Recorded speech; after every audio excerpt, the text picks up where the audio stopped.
So here we are. It's the end of 2019 and I thought I'd put together my reflections video on how the year went in terms of the competitive processes and my bodybuilding for this year. So this is a video that I've been meaning to make for a while since I came off stage way back in November.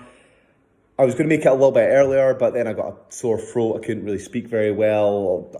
Everything else has came up, but I think it was about time I put this together. I was also going to talk a little bit about the recovery diet and everything like that as well, and what I've been doing. So I'll maybe just start off with that and just let everyone know what's been going on. So I came off stage after the WNBF Worlds, and after that I was done. So I didn't do any reverse dieting. I didn't have any specific plan or anything like that for coming off stage. All I knew was that I just finished. I'd done almost 11 and a half months solid training and dieting. Aside from post contests, I hadn't cheated on my plan at all, and really I was ready for a break. So I was on holiday. I was in New York. I was with my partner Steph. And I mean, I wasn't going to be eating boiled chicken and rice or anything like that, because I mean, I've not got the facilities for a start to make things when I'm in a hotel room or anything like that. And we were eating out and we were going to restaurants and all that. So I was quite comfortable with just playing it by ear and going from there. So I mean, I know some people need to have structured plans in place to help them to adjust to their new body weights that they like to slowly and gradually put on a little bit of weight, but that's never been an issue for me. I wasn't training. I needed the time off as well because I had sore bits, joints, injuries, and I mean I was a bit fed up of it all because I'd been doing it for so long. So post show, gained a little bit of weight, and then a few weeks after I was a little bit heavier again, and now at this point I'm back up to my off-season weight of 90 odd kilograms. Just had Christmas as well, so I've indulged there as well, and I think I've had about enough of that as I can take, so I'm ready to go for 2020 and to really get back on it and put myself together a new training plan and a new dietary plan as well. In terms of the training, I took a full 2.5 weeks off the training, didn't do anything in the gym, apart from going around doing steps when you're floating around New York. I mean, I've been to saunas and steam rooms in the meantime, but I mean, I've trained for 11 months straight. On top of that as well, I've been training for 15 odd years as well, so the muscle's not just going to disappear overnight. Since then, no, around about December time, I've done about 3 sessions a week, and sometimes I've done 4 sessions. I've not been killing myself because I don't need to at this point. It's all about just sort of recuperating, getting the enthusiasm back for the training, and then and going from there. So there's not been anything specific that I've been doing, I would say, in terms of recovery diet. And like, I'm fairly easygoing as an individual when it comes to managing my food. I can intuitively eat. I often make the healthy choices more often than not, because this is a lifestyle for me anyway. So that's where I'm up to with my recovery diet. New year as well, I'll not be drinking any alcohol. I mean, I like drinking wine, I like whiskey, I like having a beer, but I've had enough of that already since the Christmas period's passed. So I'll be just do the old dry January, and probably as of February just have the occasional glass of wine here and there that I usually have.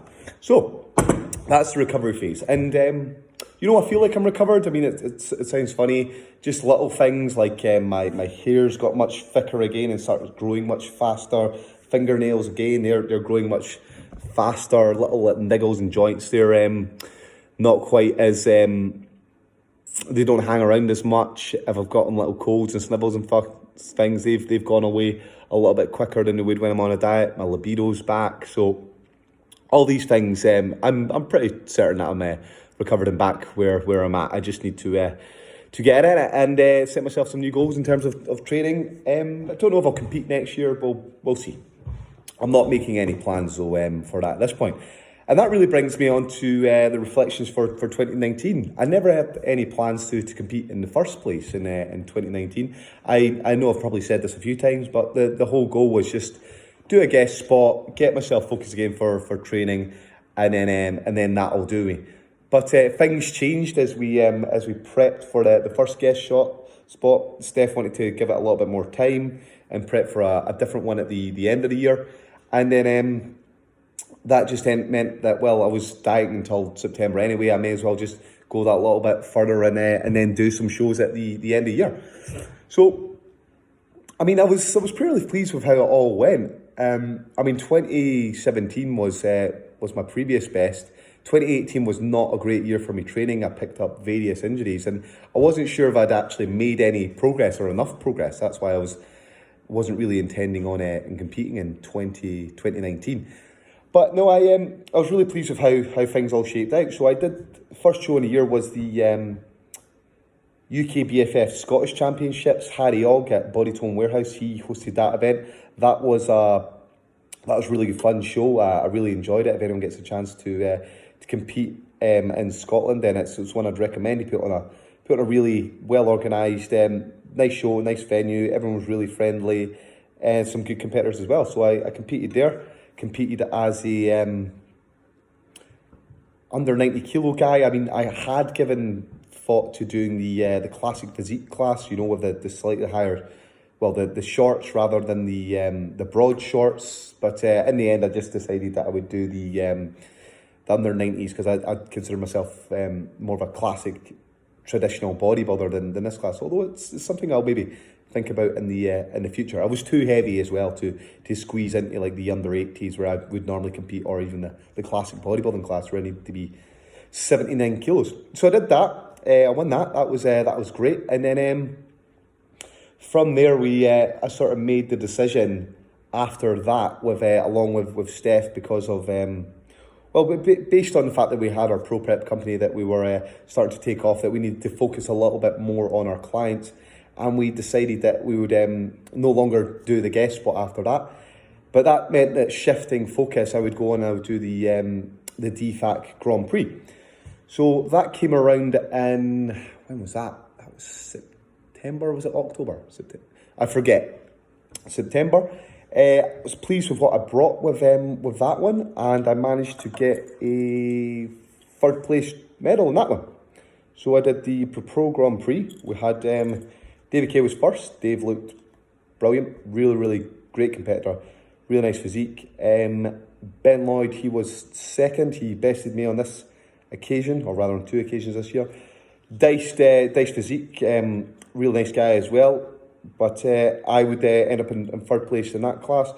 And yeah, I was pretty happy with the package that I brought together for that one. I was pretty lean. I'd been dieting all year for that. Had a good combination of size to go along with that leanness, so I hadn't sacrificed muscle to get in shape for that. My symmetry, I thought, was really nice in that one. I thought I did well in the symmetry round. I thought I did well enough in the muscularity round. And I was really pleased with the feedback that I got from my routine that I put together as well for that one.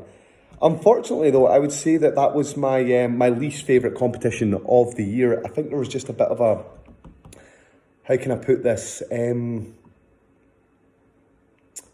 unfriendly atmosphere at that competition, which was surprising for me and my partner, for people that competed at that organisation for so long, that we felt like outsiders on that occasion. So it wasn't particularly pleasant. We didn't really particularly enjoy that, and that really cemented our decision that we would go on and we would do the UK DFBA Championships thereafter that. So that meant going over to do that one down in Coventry. So that was the next step. We spoke to Lee Kemp and we wanted to do the pro class, but he said that we had to go through the amateur ranks to compete as a pro, because that's the rules as the WNBF. So it meant taking a step back into there, and a bit of a risk as always doing that one. But we went down there and we did that show.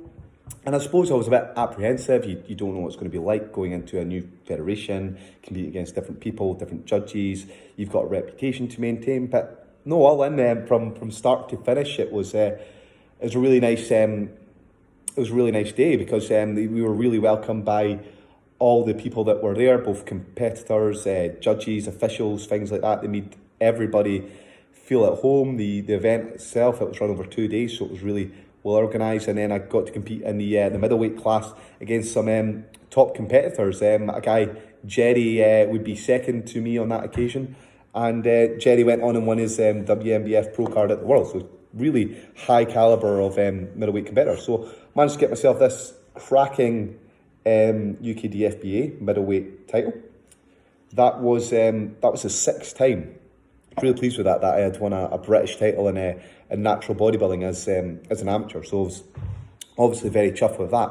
At this show, I think I was slightly more conditioned than what I was at the DFAC, and maybe if I brought that condition to the DFAC, I would have maybe fared a little bit better. But I think my TAM was slightly lighter. But I think I got some great pictures from that show, and I was really pleased with how that package that I brought together overall on that one. I would go on and I competed in the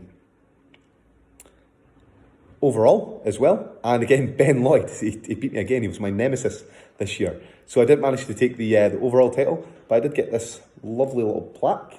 So thank you very much from everyone at UKDFBF for that one. And I got to compete in the UK Pro Internationals.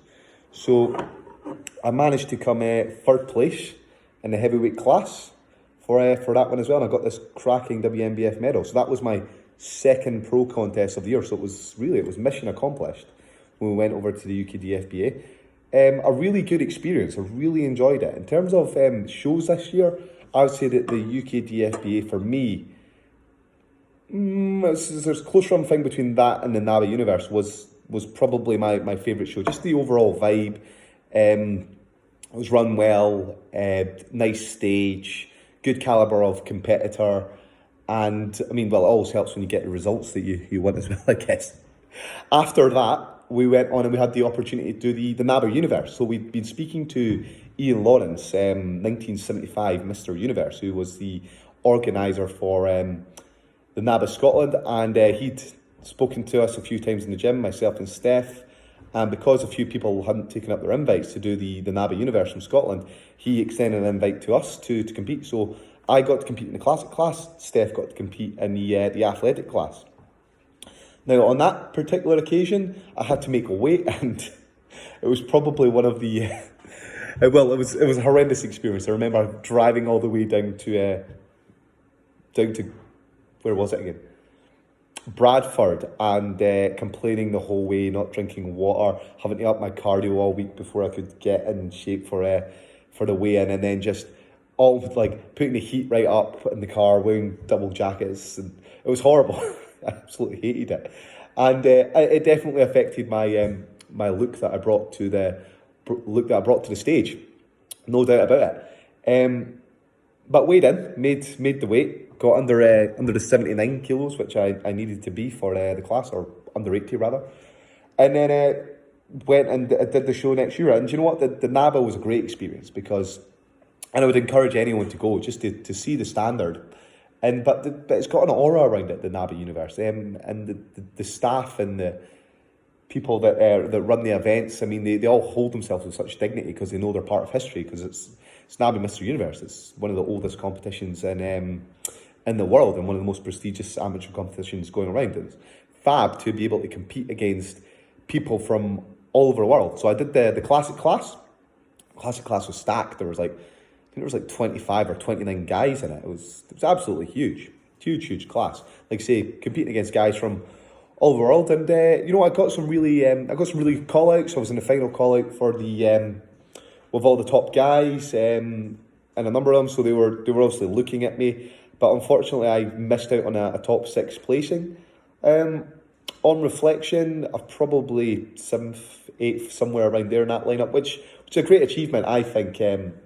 Anyway, but I think my tan let me down. I was a little bit light, which was frustrating. Something like that could let you down. And I think the water manipulation didn't really help me as well in that respect. But I have got some nice photos from that one, so certainly check out the Instagram for that. Myself and Steph have got some great photos backstage as well at the Pump Media guys.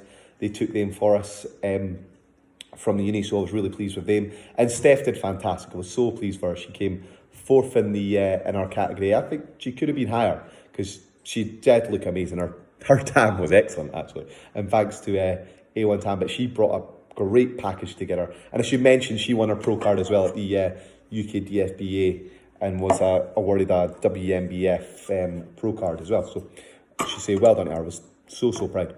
And then last show of the year, that brought us on to New York City. So it was November by that point. And it was a case of, well, just kind of trying to gun for it to bring your best package. I mean, it's the world finals. You don't want to leave any stone left unturned. You want to eke out every last inch in your physique that you've got. So get every little striation, every little detail. Don't leave anything left and say that you gave it all, because you don't want to have any regrets when you get up there. So that's I guess what I kind of did for the 2 weeks that followed the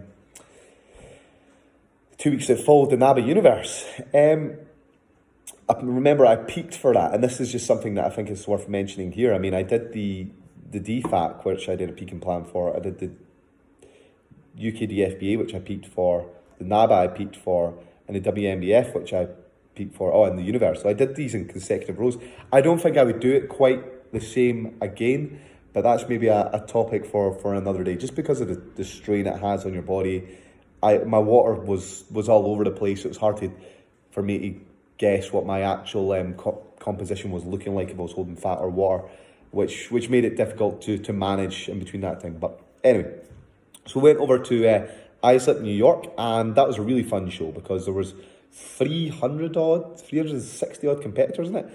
One of the biggest natural bodybuilding shows that there's ever been. So you're part of history there. It was, I believe it was 30 years of 30 years of the WMBF as well, same time. So really cool. And then I was weighed in and I competed in the middleweight class. So I think there was like 15, 16 guys in the class. And what I loved about it was that there was guys from all over the world. And it's an amazing thing that, I mean, I had a guy that was in first place that was from Taiwan. The guy that was second was from Barbados. The guy that was third was me from Scotland. The guy that was fourth was from America. The fifth place was an Italian guy. I was speaking to some other guys that were from Ethiopia. So guys were generally from all over the world. It was a true world finals. And then you had the judges as well, the officials. They were from all over the world as well. So you're being judged by peers from everywhere. And it's a great feeling, just like the NABA Universe, that you can be somewhere in your own little gym, somewhere doing your own thing, grinding away, trying to make yourself the most muscular or the best body or your best idea of what a natural ideal is, and then and everyone's doing that in their own sort of place, and we've all came together for this sort of celebration of muscle. So yeah, it was really cool. It was really cool. So getting to compete on that. I think that was probably my best package. I remember looking at myself the day before and thinking, I've really brought something special here. My waist was really tight. I had striations all over my legs. My glutes and hamstrings were really tight, and then that's an area that I always sort of find it a little bit difficult. I was really full as well. My tan was on point. So I think that was undoubtedly my best look. When I look back at photographs, I think the photographs that we got, the lighting, and this wasn't as good as other shows that we've had that year.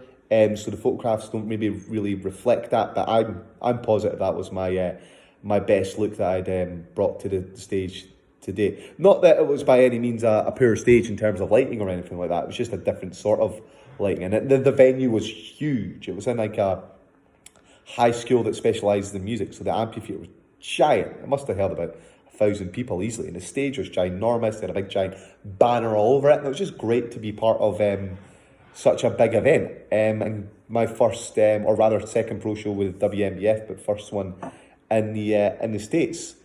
So, I mean, a lot's been said about this contest already in terms of should it been 1 day, should it been 2 days. Undoubtedly, this should have been a 2-day event, just for how long it went on. But it was great being part of the team, the camaraderie, going out there. Really just nice experience, meeting new people, competing against new competitors, and just testing yourself. So I would take third place in this event. So I've got this fab medal. I mean, check the size of this. It's absolutely colossal, this one here. really, really big medal, particularly compared to these other medals. Not that these are not nice medals, but giant medal.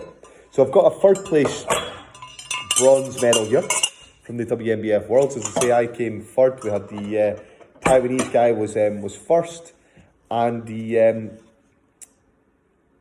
American guy was second, and I would be third. So there's some photographs that you can go and look at for that. I put a full video of the pre-judging on YouTube. You can go and have a look at that. I think it's also on my Instagram, and you can view it yourself. But I was really pleased with what I brought, and I guess that takes us really full circle to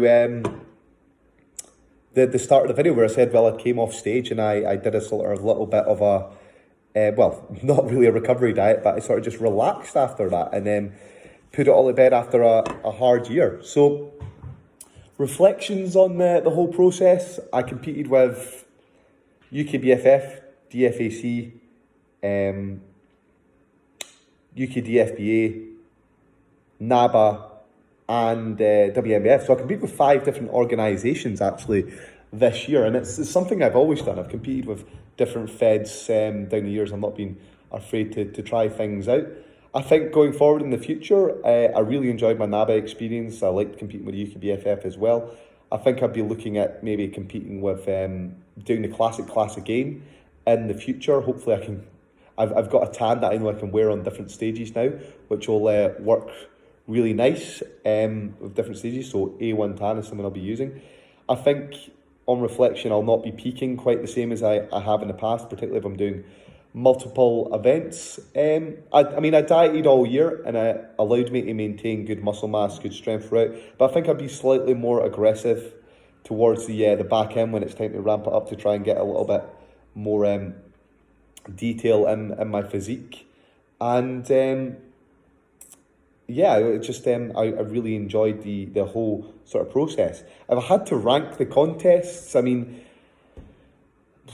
it's maybe unfair, but certainly I thought the NABA Universe was a great experience. UKDFBA, I think, was probably my favourite show of the year. I'm not going to say what was my least favourite show of the year. Inspiring seeing so many great physiques at the WNBF Worlds, but at the same time, inspiring seeing so many great physiques at the NABA Universe. I mean, I've got a photo with the eventual pro winner, Josh Malley, and he's a ginormous man. What an absolute giant. And I guess that's it. So bodybuilding's been really, really fun this year. One thing I got to do this year was compete with my partner. It's something I've never ever done before. It was great having a training partner anyway, but it's been great having a training partner like Steph all year round anyway, because we're both focused in on it, and we understand that when one of us is a bit tired or down or whatever, that we need to just plough through. She just gets it. That was great. Having someone help you prep as well at the same time, that was great. She definitely helped improve my posing. I was much better this year as well. So I think I upped my game in that respect, and it really made a difference. So yeah, I think that's those I guess would be my reflections on 2019. And I mean, if anyone's got any comments, questions, anything you want to ask me about how it all went down, am I going to compete in the future, what I thought were my go-to exercises or foods or anything like that, then I'm happy to answer them. I would say this is the year I think I retired from deadlifting conventionally with a belt, because I'd had enough of it by the end of it all. I've just broke myself far too much. But I think that'll do for the wrap-up video. I think I'll just do a little pan round here, and you can see these little trophies all laid out. And if you can see, it looks like quite a nice haul at the end of the year. So here we go here. Just some nice medals.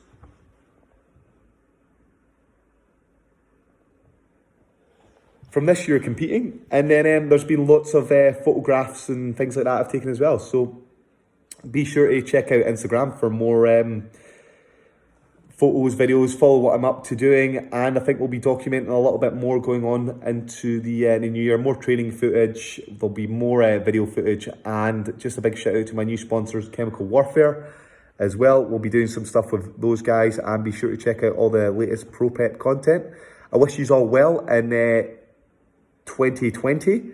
let's start this new year as we mean to go on. That's what I'll say about that one. And yeah, be sure to do your own reflections. It's always a nice little exercise. And once again, thank you for all your support following me throughout the year. Cheers.